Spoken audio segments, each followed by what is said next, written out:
The folks at Obsidian are making a brand new Fallout game. The best part? It's not a Fallout game. Hot take. That's right, folks. Obsidian is making a whole new game that basically looks like Fallout but doesn't have the Fallout title. And we believe there's a reason for that. Now, Adam and I have talked about this quite a bit. We believe that even if the folks at Bethesda were to have given the Fallout license to the people at Obsidian, Obsidian likely would not have made another Fallout game. They don't even want to touch it.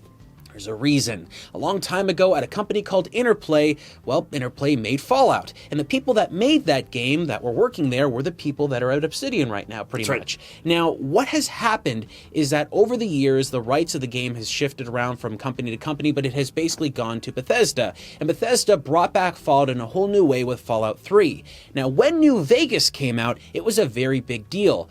But unfortunately, it kind of didn't work out for the folks at Obsidian. That's right, yeah. So Obsidian came on to create New Vegas with, I believe Bethesda was publishing that game, and there was a deal between those two companies. Hey, Obsidian, you're going to make this game, you got to get an 85 Metacritic score. If you don't get a bonus, a big bonus for creating the game. They were, it was an 85 Metacritic score. They, I believe, had an 83 at the time, and they just missed it by a couple of points, and there was this huge controversy over, this company not making all the money they should have made for developing this game. Now, here's the problem. Bethesda clearly did a bad job about this. Obsidian did a lot of amazing work with the game, and I think that it has stood the test of time. Most people out there consider Fallout New Vegas to be the best 3D Fallout game that has ever been made, and in many cases, it rivals Fallout 1 and 2. It is a really, really good game. But I remember playing the game back when it had come out, and there was a lot of issues and bugs with it. However, a lot more news has come out over the time to basically say that maybe it was more Bethesda's doing that caused the game to be in the state that it was. We've heard about the Metacritic rating thing that gave them the bonuses and got them money for actually making the game, but there was also another problem that arose as well, which was the game was apparently rushed, not by Obsidian, but by Bethesda to get the game out as fast as it could. On top of that, because of the engine they were using to make Fallout New Vegas, there was a whole bunch of glitches and bugs that were not fixed with Fallout 3. And ever since we've seen Fallout 76, it's clear to see that sometimes Bethesda doesn't care about the state of their games, and that caused issues with the game, with the way that people rated Fallout New Vegas.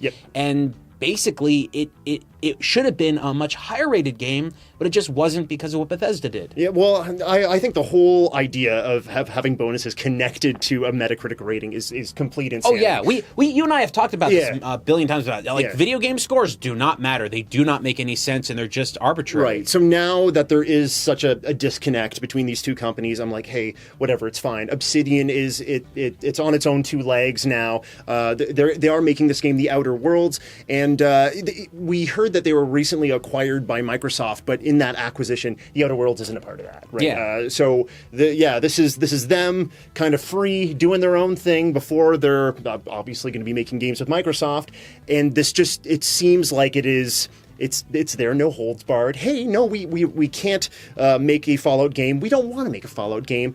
This is the game we want to make. Sure. Yeah, and it looks like it is taking the things that we love from games like New Vegas and doing other things as well from other series that maybe we've been hankering for as well, which I want to talk about. We did see new gameplay today. Yes, we did. Yeah, let's dive into that a little bit. Now, the gameplay we're talking about was not from the Game Awards. No. It's actually another site. We're going to link the footage below, but we'll also have some scenes here, Several too. sites did get this gameplay footage because it was released by Obsidian to a bunch of different places. We got it from Game Informer.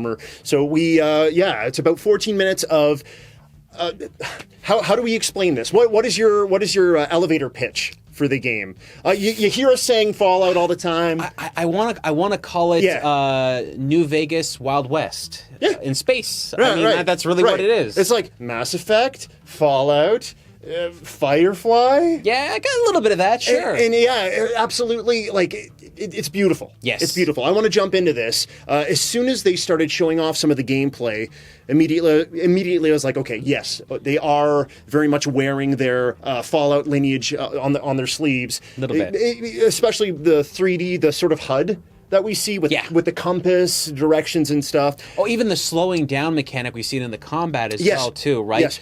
The way that you speak to characters has the same kind of dialogue trees and options there. You have the ability to lie to people and stuff like that, which are based upon your stats and things like Yes. that. So yeah, there's a lot here that looks very much like Fallout inspired. So Yes. that's really cool. It is, absolutely. So yeah, kind of what we know about your character is that you're on a colonial ship heading towards the edge of the universe or galaxy, and then something happens to your ship. You wind up on a planet called, I believe, Terra 2.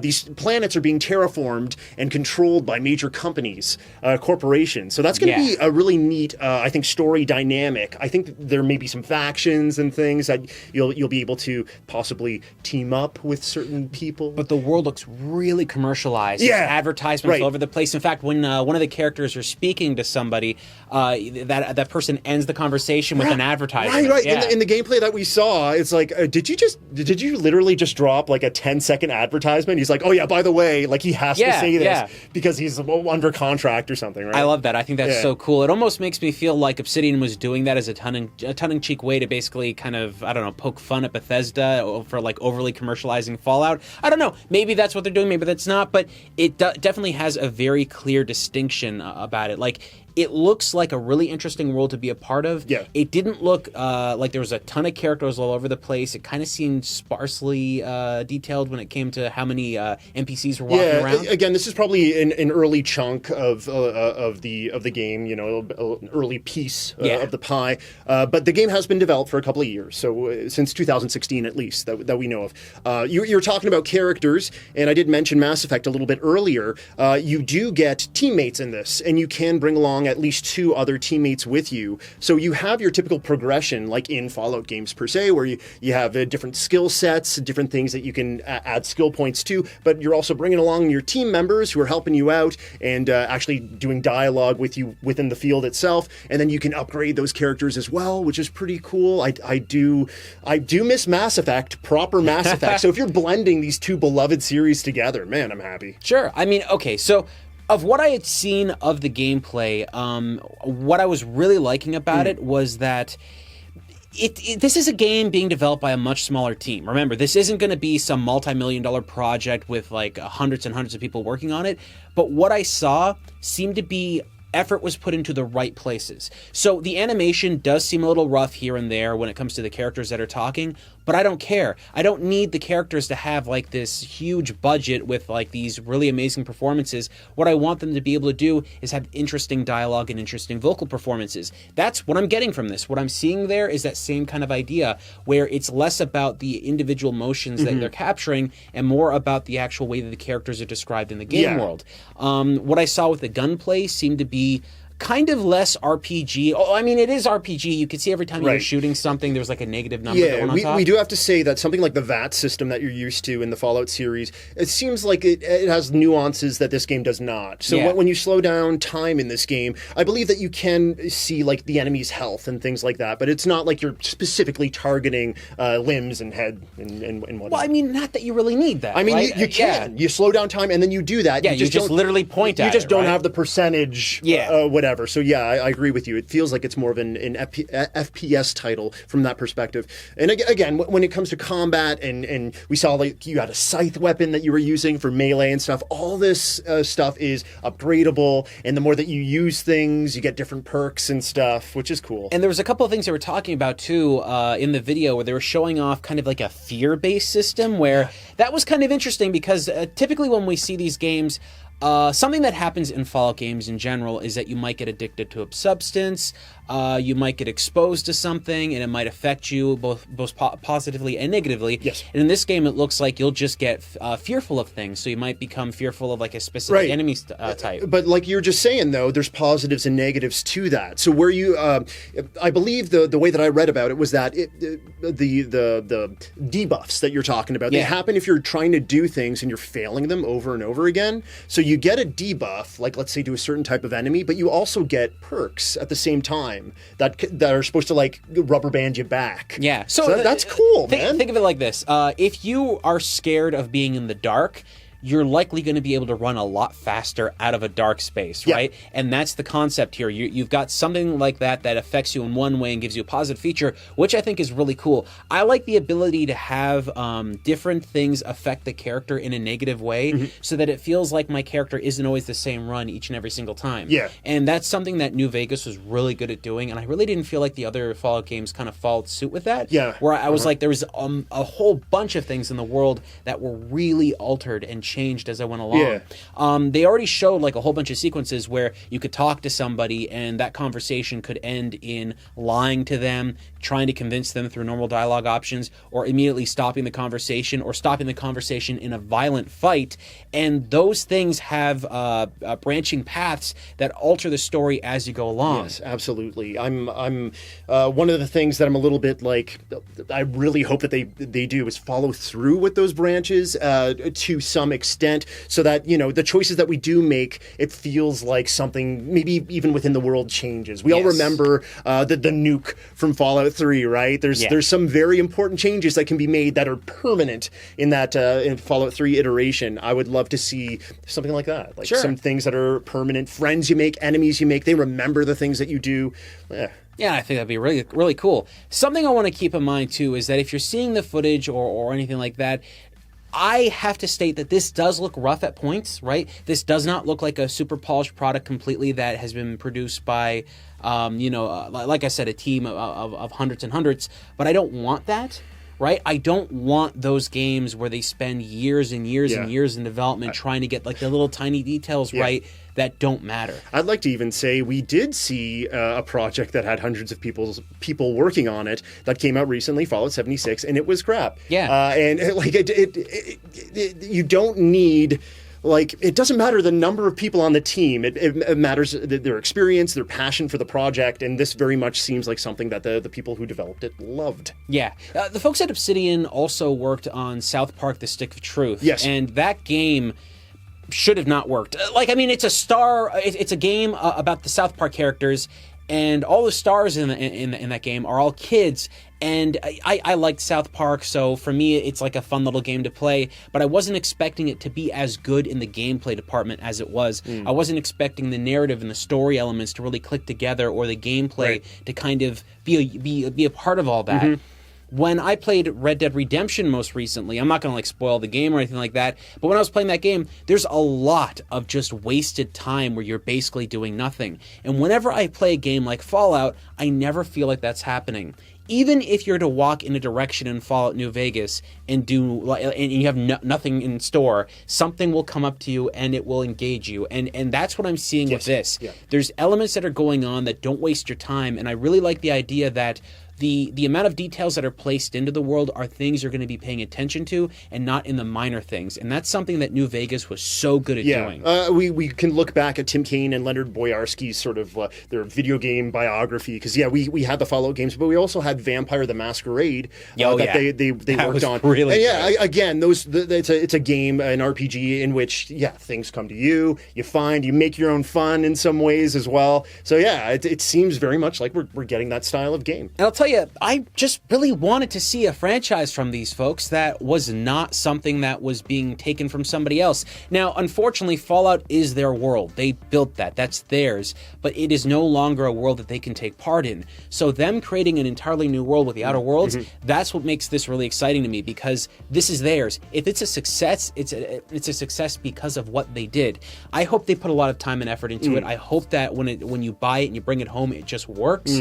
I'm really excited about the idea that if this becomes a success for them, they get all the rewards from that. Exactly. And I think they need a win, because every time Obsidian makes great games, I don't ever feel like they get the financial rewards from making those great games. So it's about time that they start to be treated as the amazing developers that they are. Well, that money might be going into the Microsoft coffers in some way at this point. But Microsoft's being really good with supporting its developers, so that's cool for them too. Right? I mean, we don't know a lot about the Outer Worlds right now, and like where this game's going to go in the future. And stuff like that. We do know it's being published, and that was before the acquisition. It's being published by Private Division, which is it's part of Take-Two. So but it's going to go to Take-Two. Take-Two's got this.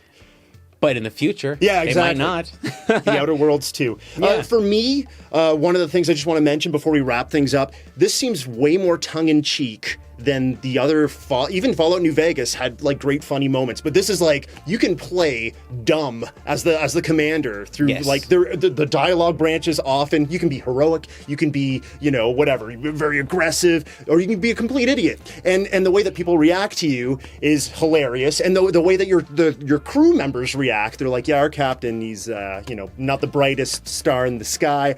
Whatever. Vampire the Masquerade, same idea. Okay, There's characters Okay. in that world that like you choose a different character you play at the beginning, but there's one that speaks in like rhymes and riddles and stuff like that, and you get certain dialogue options not available to anybody else, different techniques and things that you can do. That game was so good, and unfortunately that's another case for them where something bad had happened previously where they were using a specific engine that couldn't come out at a certain time, and it really caused issues. But what I'm excited about is just this. This looks like there's no excuse for anything to go wrong. It's all on them. They couldn't have made the atmosphere that this game is being released in, but it's kind of perfect for them. Oh, yes. Right? After after everything that happened with Fallout 76, after everything that's happened... And Mass Effect. And Mass Effect, yeah. There is no good secondary option. Everyone is right? starving for these games, man. And this is it. This is the way you do it. 2019. It's supposed to be coming in 2019. And they've been developing it for a couple of years, so I do believe that they can hit that mark. Yeah, and you know what's great about this? We didn't see some big CG trailer, some like randomly generated stuff that's not going to be a realistic impression of what the game's going to be. The actual trailer was showing actual in-game assets, and they proved that by the next day going, here's like 15 minutes of gameplay. Yeah. This is the way that game developers should be showing off games if they're proud of it, when they're ready to show it off. We didn't hear about this game for 2 years. It was in radio silence mode, and you know what? Now that it's out, everyone's excited about it, and that's the way it should be. Yeah. Let us know what you think about it, though. Do you think this will be the next Fallout New Vegas that is not Fallout? Or do you believe that Obsidian will fail to live up to their entire past of making good games? I can't imagine that happening. It could happen, though. Maybe, but let us know what you think.